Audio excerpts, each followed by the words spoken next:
사랑하는 행복한 교회 성도 여러분, 이 영상을 보시는 하나님 나라의 귀한 자녀 여러분, 오늘은 2022년 12월 20일 화요일입니다. 오늘 매일 성경 본문에서는 요한일서 1장 5절에서 시작한 편지의 본론 내용이 이어지고 있습니다.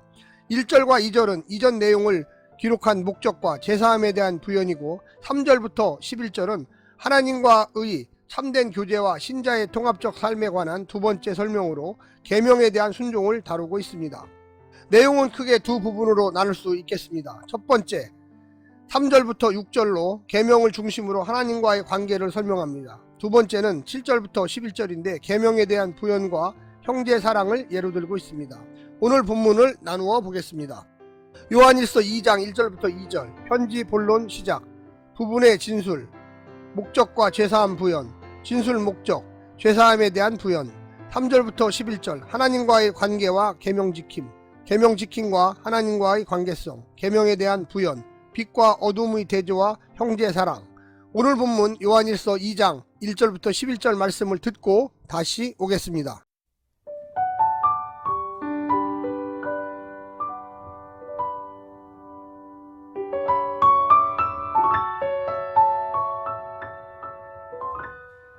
요한일서 2장.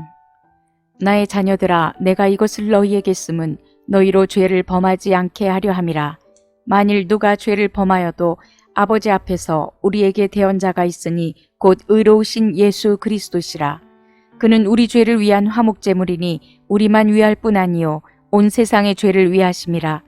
우리가 그의 계명을 지키면 이로써 우리가 그를 아는 줄로 알 것이요 그를 아노라 하고 그의 계명을 지키지 아니하는 자는 거짓말하는 자요 진리가 그 속에 있지 아니하되, 누구든지 그의 말씀을 지키는 자는 하나님의 사랑이 참으로 그 속에서 온전하게 되었나니 이로써 우리가 그의 안에 있는 줄을 아노라.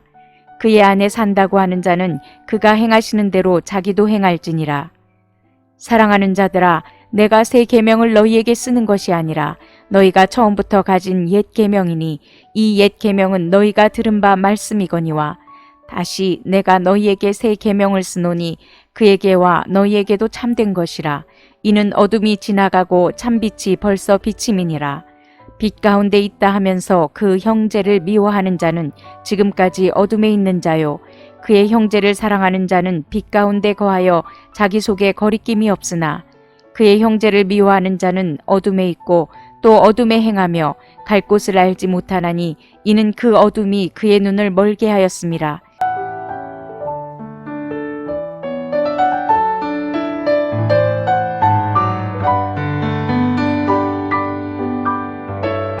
하나님 나라와 함께 성경을 관통한 또 다른 개념은 언약입니다. 두 당사자가 계약을 통해 특별한 관계를 맺는 것인데, 성경은 하나님과 사람의 관계를 이 개념으로 설명합니다. 언약 관계에는 서로에 대한 의무가 있습니다.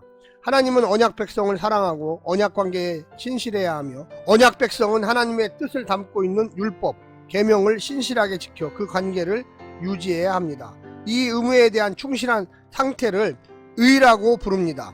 요한일서의 계명은 이런 언약을 배경으로 하고 있습니다.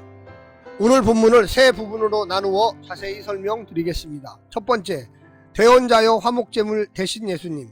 예수님은 하늘 법정에서 우리를 위해 변호하시는 대언자, 변호인이십니다. 자신이 화목제물이 되어 우리 죄 문제를 해결해 주셨기에 자격이 있으십니다. 우리가 전혀 죄를 안 지을 수는 없지만 말씀의 조명을 받아 그 죄가 드러날 때 곧 자백하고 회개하면 우리 죄를 위한 화목제물이 되어주신 예수님께서 하나님 앞에서 우리를 변호해 주십니다. 그 용서는 차별 없는 용서입니다. 주님의 속죄는 우리의 죄만이 아니라 온 세상의 죄를 위한 은총이요 오늘의 죄만이 아니라 시대를 가로질러 모든 믿는 자들을 위한 은총이었습니다. 두 번째는 예수님을 아는 계명을 지키는 자. 하나님을 안다 4절과 그 안에 산다 6절, 빛 가운데 있다 9절은 고백과 계명을 준수하지 않는 삶은 양립할 수 없다는 것입니다. 실천 없는 삶이 그 고백의 진실성을 부정합니다. 진리를 소유한 자가 아니라 진리를 살아내는 자가 주님과 상관 있는 자입니다. 말씀을 지킬 때 하나님의 사랑이 그를 하나님의 사람으로 창조합니다. 자기에 사로잡힌 사람, 그래서 말씀을 고지고대로 믿지도 않고 행하지도 않는 사람에게는 예수 그리스도를 통해 베푸신 하나님의 사랑이 역사하지 못합니다.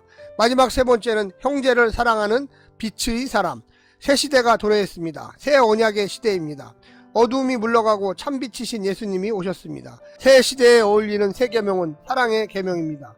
참빛 되신 예수님께서 진리로 자기 백성을 새롭게 창조하시되 사랑의 사람으로 창조하실 것입니다. 따라서 그 계명, 즉 사랑의 계명에 따르지 않고서 빛의 자녀가 될 수 없습니다. 형제를 미워하는 어둠의 삶을 살고서 빛의 자녀라 주장할 수 없습니다. 우상과 탐욕에 눈먼 자들이 진리를 알 수 없습니다. 그들은 진리이신 주님과 참된 사귐이 없으니 결코 생명일 수도 없습니다. 사랑하는 성도 여러분, 오늘 본문을 통하여 주님이 누구시고 또한 우리가 주님과 어떤 관계를 맺고 그 관계의 참됨이 우리 이웃에게 어떻게 나타내야 할지를 한번 깊이 고민해 보시기를 부탁드립니다. 오늘 하루도 승리하십시오. 샬롬.